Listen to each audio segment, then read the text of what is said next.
The courtroom was silent as the people waited for the judge to arrive. The walls were tall and cold, and the heavy wooden doors made the place feel even more serious. People whispered softly, sharing their guesses about the case. At the center of the room sat a young woman named Mira. She was nervous, her hands holding the edge of the table. She was the daughter of a maid who had worked in the homes of the rich for many years. Mira never thought she would sit in a courtroom one day, facing the eyes of strangers and powerful men. She wore a simple dress, not new but neat, and she kept her head high even though her heart was beating fast. She was not here to beg for pity. She was here because she had found something that no one else dared to speak about. The doors opened and Judge Ramesh walked in. He was known for his strict voice and his sharp eyes. People stood as he entered, showing him respect. He sat down on the high chair, his black robe spreading across the seat like a shadow. His face was calm, but his eyes carried the weight of power. Many feared him, for he had the final word in every case. When Judge Ramesh looked at Mira, he gave a faint smile, but it was not kind. It was the smile of someone who thought he was already the winner. The people in the room noticed it, and some shook their heads. They had seen him laugh at poor people before, and now they wondered if he would do the same to Mira. The case began. The lawyer on the other side spoke loudly, his voice full of pride. He called Mira nothing more than a maid's daughter who was wasting the court's time. He said she was uneducated and had no place standing in front of the judge. The lawyer's words made some people nod, but others felt uneasy. Mira stayed silent, her eyes steady. When it was her turn to speak, she stood slowly. Her voice was soft at first, but it grew stronger with each word. She spoke about her mother, who had worked all her life cleaning floors and washing clothes in rich houses. She told the court how her mother's hard work had given her strength to study and learn. She explained that she had come to the courtroom not for revenge, but for truth. Judge Ramesh leaned back in his chair. He laughed, a loud laugh that echoed through the room. His laughter was sharp, as if he was mocking her courage. "What truth can a maid's daughter bring here?" he said in a voice that made the crowd fall silent. His words were meant to crush her spirit, but Mira did not bend. She took a deep breath and pulled out a small folder from her bag. Her hands did not shake this time. She opened the folder and placed a few papers on the table. The lawyer from the other side looked at them with surprise. The papers were not ordinary. They were documents with numbers, signatures, and stamps. "Your Honor," Mira said in a steady voice, "these papers show where the real truth is hidden." The courtroom grew tense. The people leaned forward, their eyes wide. Even the judge's smile faded for a moment. He looked at the papers, then at Mira. She was not the scared girl he thought she was. She was holding something dangerous, something that could shake the walls of power. The lawyer tried to speak, but his words stumbled. He had not expected this. The people whispered again, louder this time. Some of them even dared to smile at Mira's bravery. Judge Ramesh cleared his throat. He tried to act calm, but his eyes betrayed him. "This court will review the documents," he said in a flat tone. Yet his fingers tapped the desk, showing his unease. Mira sat back down, her heart still racing but her spirit stronger than ever. She knew this was only the beginning. The judge had laughed at her, but she had placed the first stone in a battle much larger than herself. A battle where truth and lies would collide, and the hidden secrets of great power would come into light. The people left the courtroom talking in low voices. Some could not believe what they had just seen. A maid's daughter had stood against a judge and dared to place papers that could mean danger for powerful men.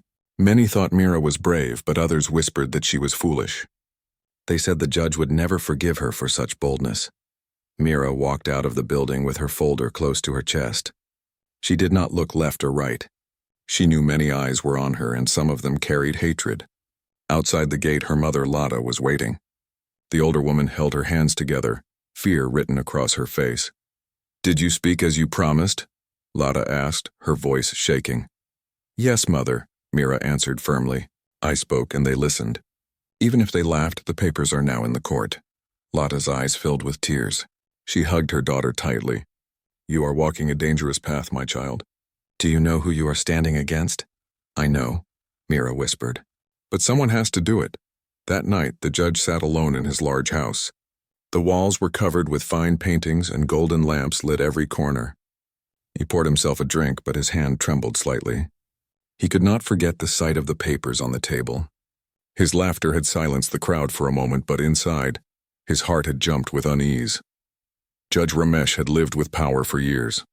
He knew how to bend the law, how to silence voices, and how to protect his image. But what Meera carried was not a weak voice. It was evidence. Evidence that could open doors he had kept locked for a long time. He called his lawyer late at night. "Who gave her those papers?" he demanded. "We are still trying to find out," the lawyer replied nervously. "The girl is clever." She waited until the right moment. "If the court studies those documents closely, questions will rise. This can become a storm." Judge Ramesh pressed his lips together. "Then stop it before it grows. Find out where she got them, and if anyone else knows, silence them." Meanwhile, Meera sat in her small room with her mother. The light from a single lamp fell on the papers spread before her. She was reading them again, checking every line. They were records of secret accounts, false contracts, and hidden transfers. At first, she had not believed her own eyes when she discovered them.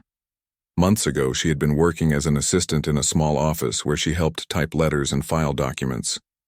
One day, while cleaning the old shelves, she had found a forgotten folder with strange markings. Curiosity had led her to open it, and what she saw changed everything.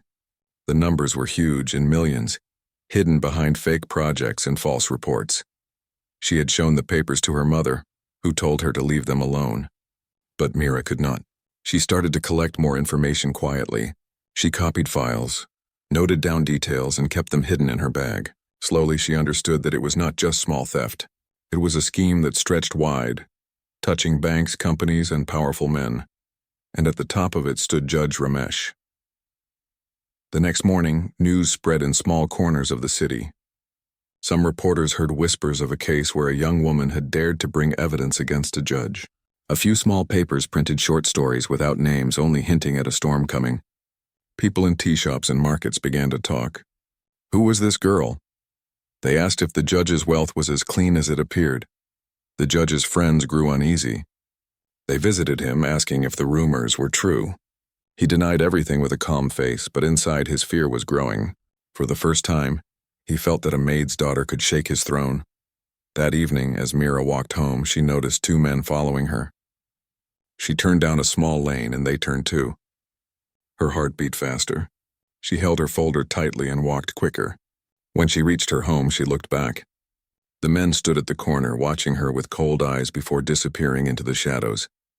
Meera closed the door and told her mother, "They know. They are watching us now." Her mother held her hands, tears forming in her eyes. "Promise me, child, you will be careful. Truth is strong, but those who fear it are dangerous." Meera nodded. She was afraid, but she knew the fight had just begun. The judge had laughed at her, but now the first signs of his fear were showing. The city woke up the next day with whispers floating from corner to corner. At tea stalls, in markets, and even inside buses, people spoke in low voices about the case. Some said it was only a rumor, while others believed something big was hidden behind the silence of the powerful. Nobody dared to say the judge's name loudly, but everyone knew who the story pointed toward. Meera walked through the streets with her mother, keeping her folder close. She could hear the whispers around her. A few people looked at her with respect, while others turned away quickly, afraid of being linked to her. She understood their fear. Speaking against the powerful was not easy. At the courthouse, the second hearing was about to begin. Reporters were standing outside with their notepads ready. They had caught the scent of a scandal and were eager to know more. Cameras clicked as Meera entered, her head high even though her steps were heavy. Her mother stayed close to her, whispering prayers under her breath. Inside the courtroom, Judge Ramesh sat with his usual firm expression. Yet there was a shadow in his eyes. He did not laugh this time. He looked at Meera, but she returned his gaze without fear. The people in the room felt the tension like a storm about to break. The lawyer from the judge's side stood up first. He spoke loudly, trying to make Meera look small. He said the papers were fake and created to insult the honor of the court. He pointed at her and said she was only the daughter of a maid, not someone who could understand numbers and contracts. His words were sharp, but Meera stayed calm. When her turn came, she rose slowly.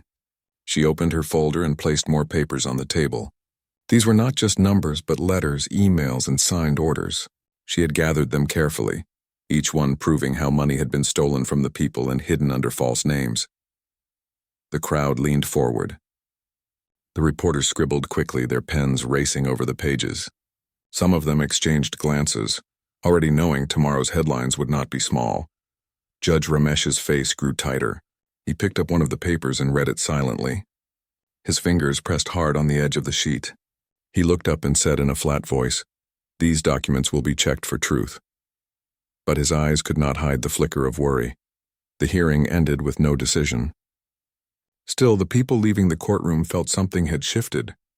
The young woman was not weak. She carried strength that came from truth. The judge had not laughed this time, and that silence spoke louder than his words. That evening, Mira received a visit from an old man named Aaron. He was a retired clerk who had worked in government offices for many years. He knocked softly on her door and introduced himself. "I read about your case," Aaron said with a kind smile. "You are brave, my child. But you are not alone. I too have seen papers that prove the fraud. I kept them hidden for years because I was afraid. But seeing your courage has given me strength. I want to help you." Mira welcomed him inside. Together they spread the papers on the small table. Aaron's documents matched hers, confirming the truth. The scheme was even bigger than she had thought. The fraud was not just in millions, but in hundreds of millions. It touched projects for schools, hospitals, and roads that had never been built.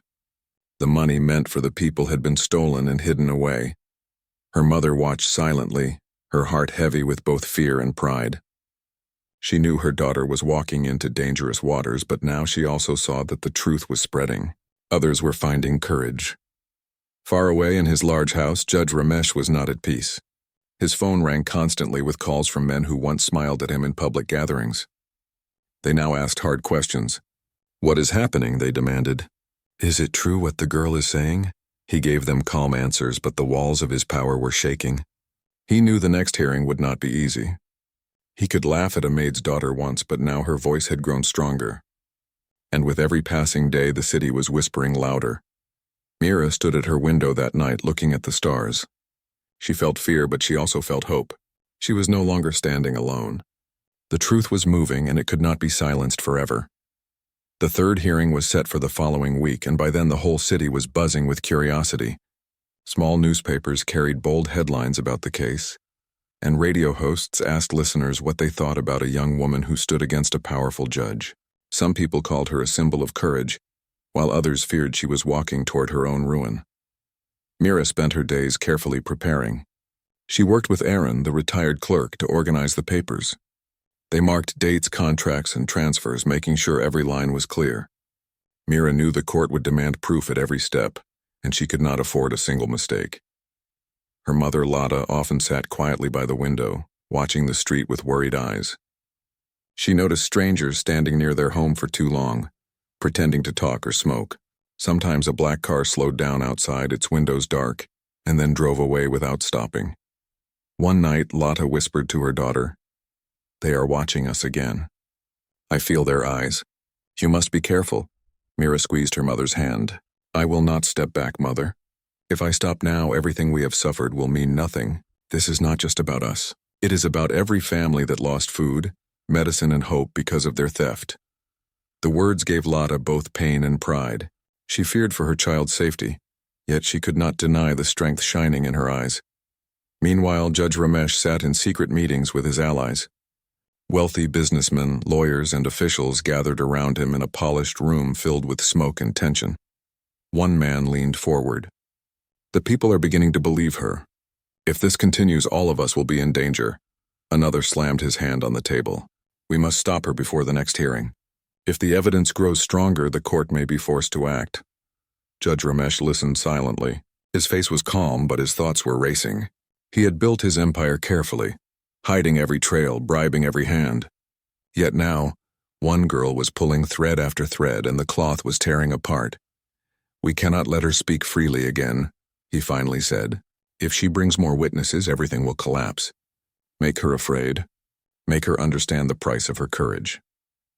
The men nodded, and their plan began to move like shadows in the night. 2 days later, as Mira walked home from the market, she heard footsteps behind her. When she turned, 3 men blocked her path. They were tall, with hard faces, and their eyes showed no kindness. One of them stepped closer, "You should stop going to the court," he said coldly. "It is not safe for a young woman to play with fire. Give us the papers and we will forget we saw you." Mira's heart raced, but she forced herself to stay steady. "I will not stop," she replied firmly. "And I will not give you anything."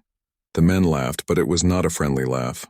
One of them leaned closer, whispering, "If you do not listen, someone in your family may get hurt. Think about your mother."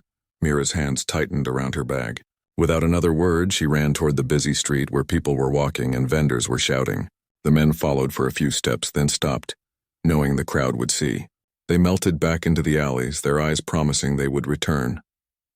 Breathing hard, Mira reached her home and locked the door. She told her mother everything. Lada broke down in tears, holding her daughter tightly. "This is what I feared," Lada cried. "They will not stop until they silence you." But Mira wiped her mother's tears. "If I give up, their threats will never end. We must stay strong. We have truth on our side, and truth is stronger than fear." That night, Aaron came with more documents. When he heard about the men, his face grew serious. "They are trying to break you, child. But this means you are close to victory. They would not chase you if they were not afraid." Together, they worked through the night, sorting the files into order. The evidence was becoming a mountain too heavy to hide. Far away, Judge Ramesh sat at his desk, his hands clasped tightly. For the first time in years, sleep refused to come to him. He could see the cracks forming in his wall of power. He had once laughed at the maid's daughter, but now her courage was chasing him like a shadow he could not escape.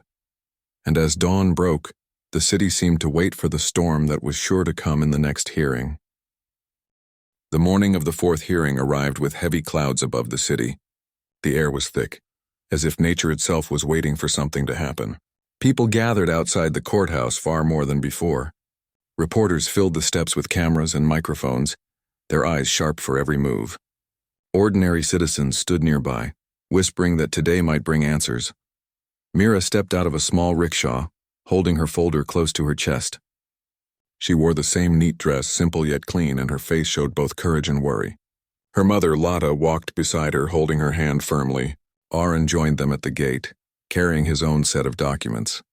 The crowd parted as they entered, some reaching out to touch Mira's shoulder, as if to share strength. A few even whispered blessings.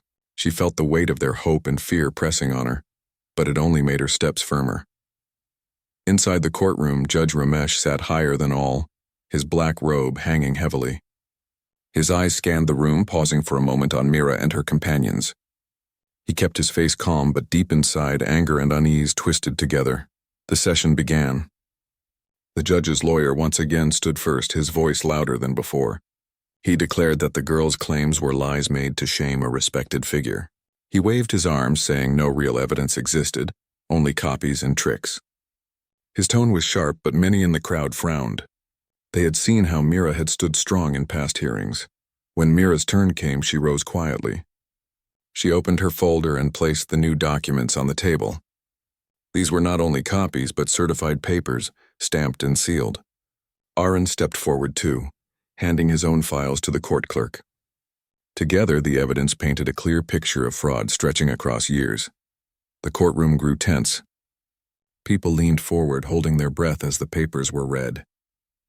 There were details of school projects that never began, hospitals that existed only on paper, and roads that remained broken while money was shown as fully spent.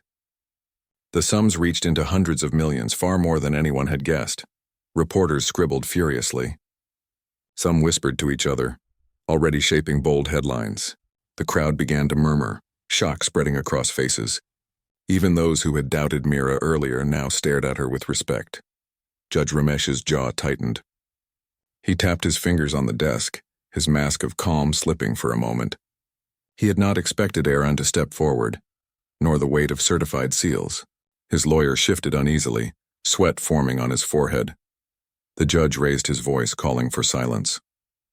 "These documents will be examined carefully," he said, though his words lacked the strength they once carried. "Until then, this court makes no judgment." But the people saw what he could not hide. His eyes no longer held control. His laughter from the first day was gone, replaced by a shadow of fear. When the session ended, the crowd outside exploded into noise. Reporters rushed toward Mira, asking how she found such evidence. Citizens clapped and cheered, some even chanting her name. For the first time, she felt she was not standing alone. The city was beginning to stand with her, yet danger was not far. As she stepped into the rickshaw with her mother, she noticed a car following them. Aaron saw it too. "They are watching us," he said in a low voice. "We must be careful. The closer we get to victory, the more desperate they will become." That evening, Mira sat at her table with the lamp burning. She looked at the pile of documents and then at her mother. "We are almost there," she whispered. "But I fear what they may do next." Her mother placed a hand on her shoulder. "Courage is not the absence of fear, my child. It is standing tall even when fear surrounds you." In another part of the city, Judge Ramesh was pacing in his grand hall. His allies called him one after another, their voices filled with panic. "This cannot be hidden anymore," they warned. "If this reaches higher courts, all of us will fall." He slammed his hand on the table, his calm finally breaking. "Then we will end it before it grows. She will not make it to the next hearing." The shadows of danger were gathering, and Mira's fight was reaching a turning point. The days after the fourth hearing were tense. The city was alive with talk, and the newspapers now printed Mira's name in bold letters. Radio hosts praised her courage, and young students spoke about her in schools. Some said she was the voice of the poor, while others worried she was standing too close to a fire that could burn her. Mira kept working with Aaron, arranging more evidence. Every night their small table was filled with papers, marked lines, and notes. Lada brought them tea and food, but her eyes always showed fear. She often checked the window, afraid of the dark car that sometimes passed their street. One evening, as the three of them worked, a knock came at the door. It was soft but steady. Lida froze, her hands trembling. Mira opened the door slowly and found a man standing outside. He wore a simple coat and carried a briefcase. "My name is Ravi," he said quietly. "I work in the finance office. I have more documents you may need." Mira looked at him with caution, but Arun nodded. "I know him. He worked in the same office as me years ago. He can be trusted." Ravi entered and placed files on the table. They were filled with fresh evidence, showing how money was moved across banks, then hidden under the names of fake companies. The numbers were shocking, reaching $500 million. "This is the heart of the scheme," Ravi whispered. "If these papers reach the court, the fraud cannot be denied." Mira's heart raced as she looked at the files. She knew these could break the case wide open. She thanked him, and he left quickly, saying he would stay hidden until the storm passed. But outside, unseen eyes had watched him enter the house. By the next morning, news of his visit reached Judge Ramesh.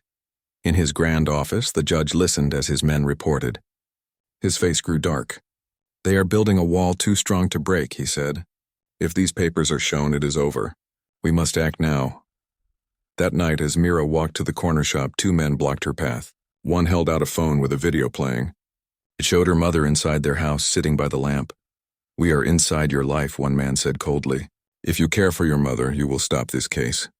Do not bring those papers to court. Think carefully before the next hearing." Mira's blood turned cold. She ran back to her house, checking every corner. Her mother was safe, but the warning was clear. She told Aaron, who frowned deeply. "They are trying to break you, child," he said.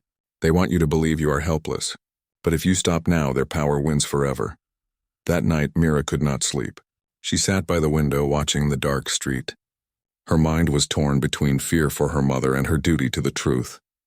She knew the next hearing was near, and it would decide everything. Meanwhile, in his mansion, Judge Ramesh prepared his own plan. He called trusted officers and promised them rewards. "She must not reach the court," he ordered. "Create a trap. Make it look like an accident, but end this once and for all." The trap was set. On the morning of the fifth hearing, Mira and Aaron left home early with the folder in hand. Lada stayed behind, praying for their safety. The road to the courthouse was crowded, filled with rickshaws, buses, and vendors shouting. As their rickshaw turned a corner, another vehicle suddenly rushed toward them. The driver shouted and pulled hard on the reins, avoiding a crash by inches. The crowd screamed and people ran in panic. Mira held the folder close, her heart racing. Aaron pulled her out of the rickshaw and guided her into a side lane. "It was no accident," Aaron said, his voice firm. "They are trying to stop us. We must reach the court before it is too late."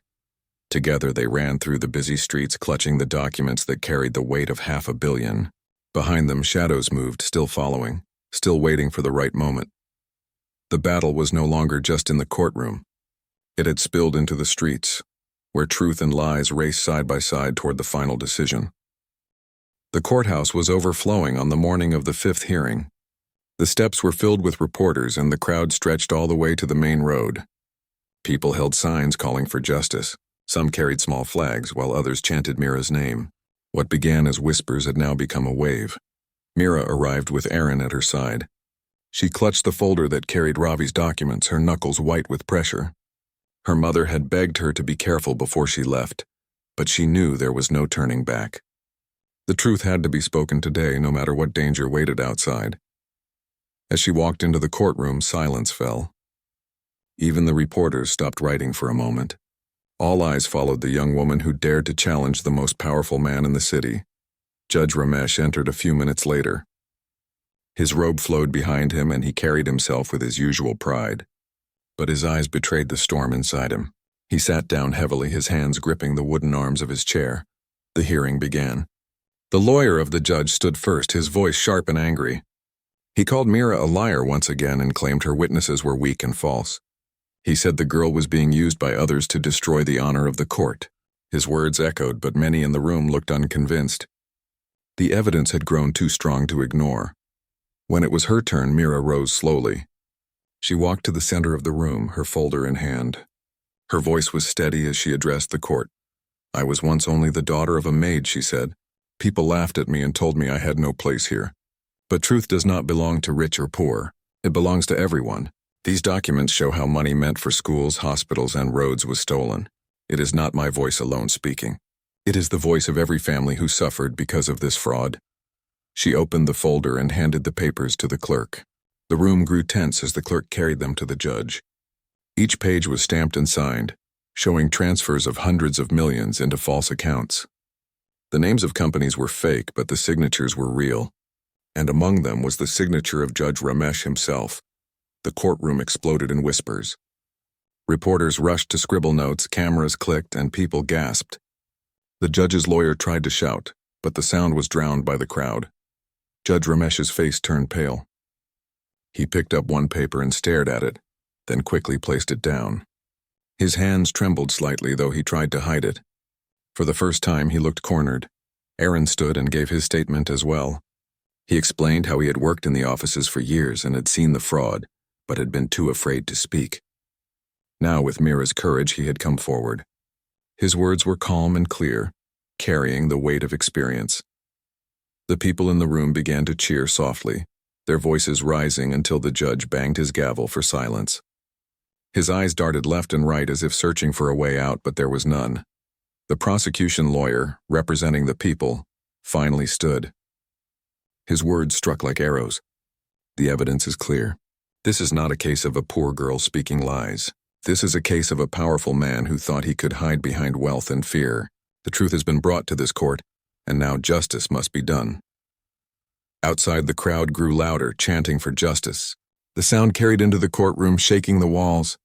Mira stood firm, her eyes locked on the judge. She remembered his laughter from the first day, sharp and cruel. Now that laughter was gone, replaced by silence and fear. Judge Ramesh cleared his throat, trying to speak, but his words cracked. He called for a short break, his voice weak. He rose and left the room quickly, his robe brushing against the floor like a retreating shadow. The crowd erupted. Reporters ran out to deliver the news that the judge himself had walked away, unable to face the storm. Mira sat down, her body trembling from the weight of it all. Aaron leaned toward her and whispered, "You did it. The truth is in the open now. They cannot hide anymore." She nodded, though her eyes filled with tears. The battle was not finished, but the walls of lies had finally cracked. The judge who once laughed at her now stood exposed before the world, and the city waited for the final judgment. The sixth and final hearing arrived with the city holding its breath. Streets were packed with people carrying banners, journalists lined every corner, and the courthouse steps were filled with citizens who had followed every development. Mira walked with Aaron and her mother, Lata, her steps steady despite the nerves that twisted in her stomach. Inside the courtroom, silence fell the moment she entered. Judge Ramesh was already seated, his face pale and serious. The laughter he once wore as a mask was gone. Now he appeared trapped in his own world of lies, and every paper in Mira's folder was a key to the truth. The lawyers began by summarizing the evidence. They presented the documents again, showing the careful flow of money from public projects into hidden accounts. Each page revealed the fraud in detail: schools that had no books, hospitals that had no medicine, and roads that remained unfinished. The sums added up to $500 million hidden behind false names and fake companies. Mira stepped forward once again. Her voice was calm but strong. "This court has seen the evidence. The fraud is clear and the people's money has been stolen. I am only the voice of truth, but it belongs to everyone affected by these lies. Justice cannot wait any longer." Aaron supported her, giving his testimony about how he had worked quietly for years, witnessing the theft but too afraid to speak. Now, with courage and determination, he had stepped forward to expose the truth. Judge Ramesh's lawyer tried to defend him, claiming the documents were false and manipulated. He argued that a young woman could not understand such matters. But the crowd in the room shook their heads, and even some members of the jury whispered that the evidence was too solid to deny. The judge called for silence and looked at Mira directly. "Do you understand the consequences of these claims?" he asked, his voice calm but cold. "I understand," Mira replied without hesitation. "I understand that speaking the truth can be dangerous, but I also understand that hiding lies is far worse. The people deserve justice, and no one is above it." The room was quiet. Even the judge's staff stopped moving. Every word carried weight. The court clerk passed the documents to the judge again, and he examined the details, his hands shaking slightly. The once powerful man now sat trapped in the evidence of his own actions. Finally, the judge called for a recess. When the court reconvened, the decision was announced. The fraud scheme was confirmed. Judge Ramesh was ordered to face legal consequences, and the hidden accounts would be investigated and returned to public projects. His name was cleared of power, but not of responsibility. Justice was at last unveiled. Outside the courthouse, the crowd erupted in cheers. People clapped and hugged each other. Some cried tears of relief, knowing that the stolen money would return to the community. Reporters shouted, cameras clicked, and the news spread through the city like wildfire. Mira stood with her mother and Arun, looking at the cheering crowd. Her heart swelled with pride, but she also felt the weight of all that had happened. She had faced fear, danger, and ridicule, but she had never wavered. Truth had triumphed, and the city had witnessed the power of courage. Lata held her daughter close. "You have done something no one else could," she said softly. "You have shown that even the smallest voice can break the strongest wall of lies." Aaron smiled and added, "The city will remember this. People will talk about your courage for years. You have made a difference that will not be forgotten." Mira nodded, a smile spreading across her face. She knew the fight for truth was never easy, but standing for what was right had changed everything. The maid's daughter, who was laughed at in court, had exposed a $500 million fraud and stood victorious. The city settled that night with a sense of hope. Streets that were once filled with fear now carried whispers of courage. People knew that even against the strongest power, truth could shine. And in the quiet home where Mira, Lata, and Arun lived, there was peace for the first time. The battle was hard, but justice had won, and a young woman's bravery had shown the world that courage and honesty were stronger than fear and lies.